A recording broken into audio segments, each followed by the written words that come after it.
Você assumiu um cargo de liderança na empresa em que você trabalha ou almeja assumir algum cargo nesse sentido e não sabe muito como começar o seu papel de gestão dentro desse ambiente? Ou ainda, você fundou recentemente uma empresa ou está com a ideia de fundar uma empresa, de começar a empreender, começar o seu próprio negócio, mas não faz muita ideia de como gerir esse negócio?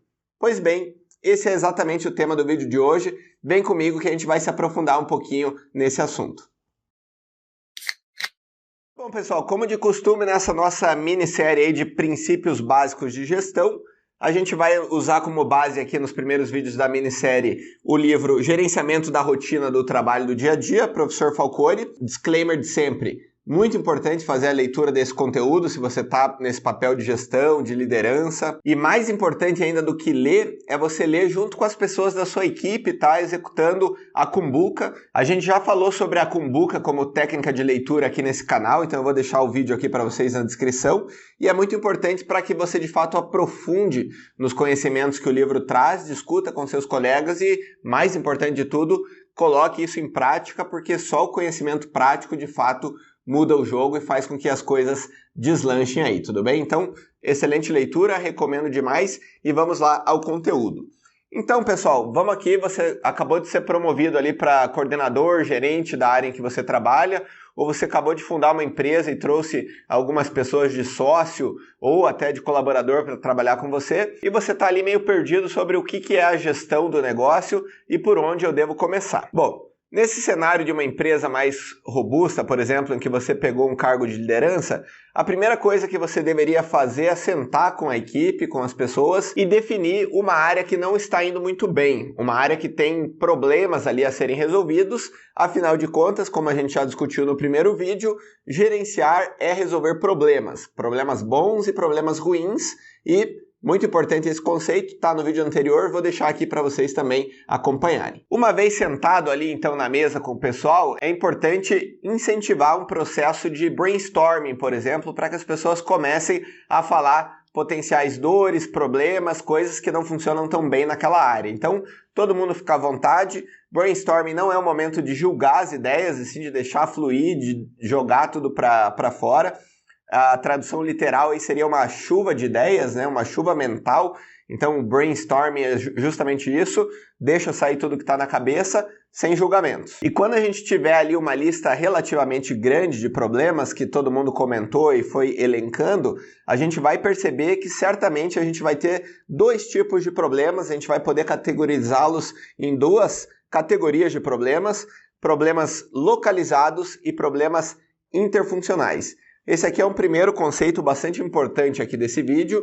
Então, o que seriam problemas localizados? Vamos citar alguns exemplos aqui. Pensando mais num cenário de indústria, por exemplo, a gente poderia ter um alto índice de refugos na linha de produção, a gente poderia ter um alto índice de quebra de equipamentos ali na produção, a gente poderia ter um alto índice de acidentes acontecendo num stand ali da linha de produção. E saindo mais para uma função administrativa, a gente poderia ter um excesso de erros de faturamento, por exemplo, valor errado na nota, alto índice de erros em compras, pessoal comprando também o produto errado.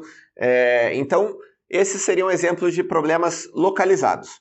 Os problemas interfuncionais, por sua vez, poderiam ser excesso de reclamação dos clientes, alto volume de devolução de produtos, alto volume de mercadorias em estoque, uma queda no volume de vendas. Então, vamos entender agora um pouquinho por que alguns desses exemplos são de fato interfuncionais e os outros são localizados. Qual que é o cerne aí da diferença desses dois conceitos de problemas? Os problemas localizados, eles consistem justamente naquilo que faz jus à sua área de atuação, tá? Então, como a gente falou ali, excesso de erros de faturamento, por exemplo, se a sua área ali é uma área de front office que fatura e emite pedidos, é a sua área que é responsável por emitir a nota. Você está falando de vários problemas no faturamento, então está localizado dentro da tua área de fato, tá? Agora, se a gente falar de excesso de devoluções, por exemplo, as devoluções elas podem ocorrer porque a nota foi emitida errado e você mandou um produto que não deveria, por exemplo, foi um erro de faturamento, de fato. Mas a devolução também pode ser porque o cliente não gostou do produto, então seria um problema lá da área de produto, desenvolvimento. A devolução pode ser porque atrasou muito a entrega e o cliente já não queria mais, aí é um problema lá da área de logística. Então a gente começa a perceber que os problemas interfuncionais, eles não podem ser endereçados diretamente para uma única área de negócios, e é por isso que eles são chamados de interfuncionais. Quando a gente começa a entrar nesse assunto, é muito importante também entender a diferença de autoridade e responsabilidade, tá? Esse também é um conceito-chave para entender essa disfunção aí entre os problemas e os responsáveis, e a gente vai dedicar um vídeo exclusivo para aprofundar nesse assunto mais para frente. Mas então, se eu tenho aqui um problema interfuncional e eu preciso resolver ele, afinal, excesso de devolução de produtos é um problema crítico para a empresa, mas eu não detenho toda a ação em cima desse problema, como a gente acabou de falar, como é que eu lido com isso aqui? E a resposta, apesar de não tão trivial, é muito simples. Você precisa desdobrar esse problema até você chegar em problemas localizados. Então a gente vai precisar pegar esse problema interfuncional aqui, que é excesso de devolução de mercadorias, por exemplo, e começar a quebrar ele em vários problemas que podem estar ocasionando esse problema interfuncional, como a gente já citou aqui no vídeo, né? Problema no próprio produto, atraso de entrega, atraso de faturamento, envio errado, né? Enviou com a cor que não era que o cliente queria. Então a gente tem que quebrar esse problema interfuncional em vários problemas menores. E aí sim o problema de erro de faturamento, a nota saiu errada e a gente não mandou exatamente o que o cliente queria, isso sim é um problema localizado aqui da minha área de front office e eu consigo atuar em cima disso, tá? Então eu vou revisitar os POPs, que a gente falou lá no primeiro vídeo, o que um operador ali, uma pessoa que trabalha na operação, independente do cargo dela, precisa fazer ao emitir uma nota, qual é o checklist que ela precisa cumprir para garantir que a nota está fazendo certo, e entender se ela não está bem treinada no POP, se o POP não está claro, se o POP está desatualizado. Então entender o que está gerando esses erros de faturamento, aí sim num problema localizado aqui dentro da minha área, para que eu contribua com esse problema interfuncional.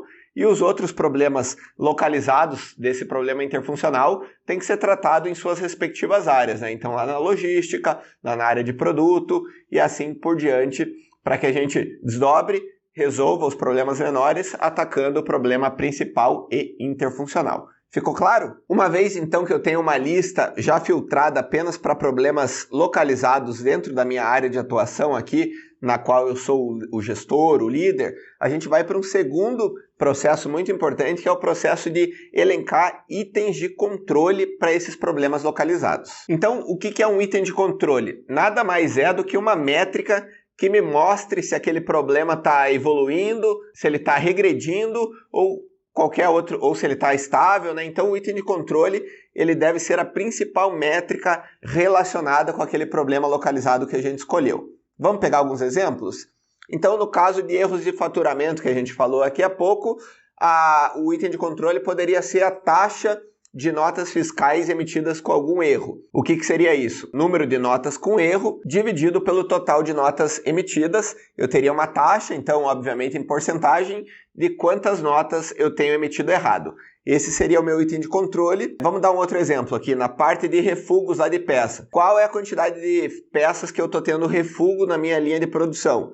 Posso escolher em valor absoluto, 200 peças de refugo por dia, ou eu posso escolher em porcentagem também, então a quantidade de peças de refugo dividido pelo total de peças, as duas funcionam nesse caso. Uma vez então que eu compreendi os problemas localizados, listei e escolhi um item de controle para eles, eu vou precisar montar um gráfico agora mostrando exatamente a evolução desse item de controle, né? Então eu estou tendo cada vez mais refugos, cada vez menos refugos, e aí o meu gráfico aqui no eixo X eu vou fazer por dia, por semana, por mês, vai depender muito do que eu estiver analisando, mas você faz aqui temporal no eixo X do gráfico, a métrica que você está medindo no eixo Y, e aí você vai pondo ali ao longo do tempo qual é o índice que você está tendo para aquele item de controle que você acabou de definir. Então a gente aplica isso para todos os problemas localizados, listados ali da nossa área, e aí a gente vai usar uma outra técnica que é brutal e fundamental para qualquer gestor, para qualquer pessoa que trabalha tomando decisões dentro de empresas, que é a técnica, o método de Pareto.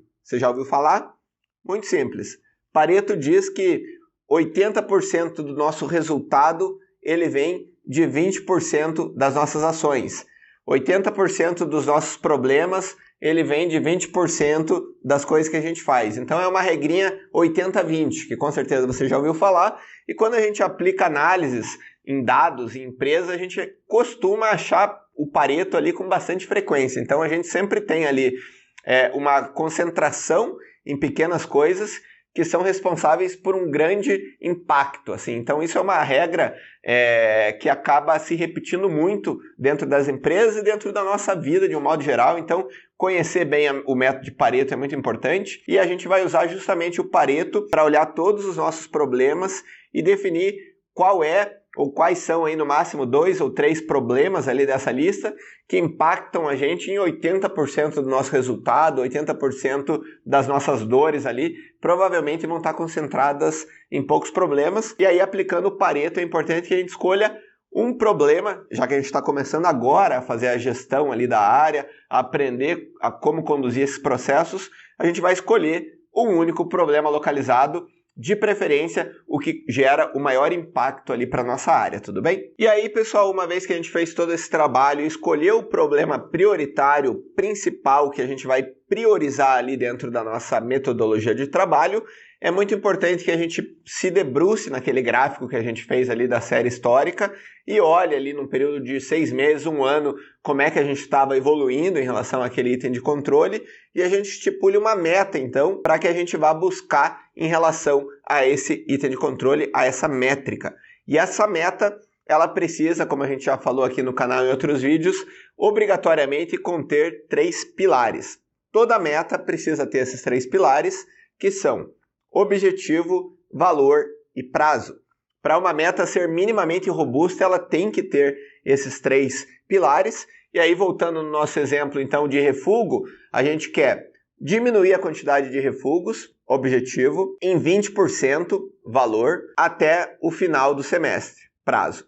Então, eu tenho um objetivo, um valor e um prazo. Se a gente quiser ir lá para o outro exemplo de faturamento, por exemplo, a gente quer limitar, o objetivo é limitar, em 15 notas fiscais, valor, em 15 notas fiscais, a quantidade de notas erradas aqui no mês. Então, o prazo todo mês, valor máximo de 15 notas erradas, objetivo é limitar justamente os erros nesse patamar.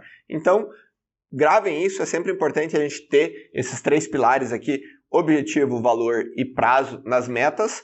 E aí, para o meu problema localizado, que eu escolhi com a técnica de Pareto e que tem um item de controle definido para ele, eu vou elencar uma meta com esses 3 pilares, olhando a série histórica e colocando ali um benchmark do menor valor que eu já atingi, por exemplo, no último ano, para ser a minha meta, ou, se eu quiser ser até mais agressivo, 20% a menos do que o menor valor, né? Então, você vai fazer essa análise, a gente pode dedicar um vídeo só para falar sobre isso, como analisar e definir metas, mas esse é o próximo ponto. Você define essa meta e você define o prazo, principalmente, para que você atinja ela. E aí, pessoal, para a gente encerrar aqui, é importante que você tenha em mente que depois de fazer tudo isso, tudo o que você fizer naquele prazo que você definiu na sua meta, deve ser para atingir essa meta. Todas as outras ações que você tiver ao longo desse tempo, que não estão te levando mais próximo de atingir aquela meta, vão ser considerados desperdício tanto de tempo quanto de recurso. E aí você pode estar se perguntando, ok, mas como que eu defino então o que eu vou fazer para atingir essa meta? Quais são os próximos passos? O que eu preciso fazer? Fica tranquilo, esse é o assunto da nossa série e a gente vai ter vídeos aqui na sequência justamente para te responder a essa pergunta. Então, aproveite para se inscrever no canal, deixar o seu like e principalmente ativar o sininho para que você receba os próximos vídeos dessa série. Muito obrigado por terem assistido esse conteúdo aqui com a gente e até o próximo vídeo.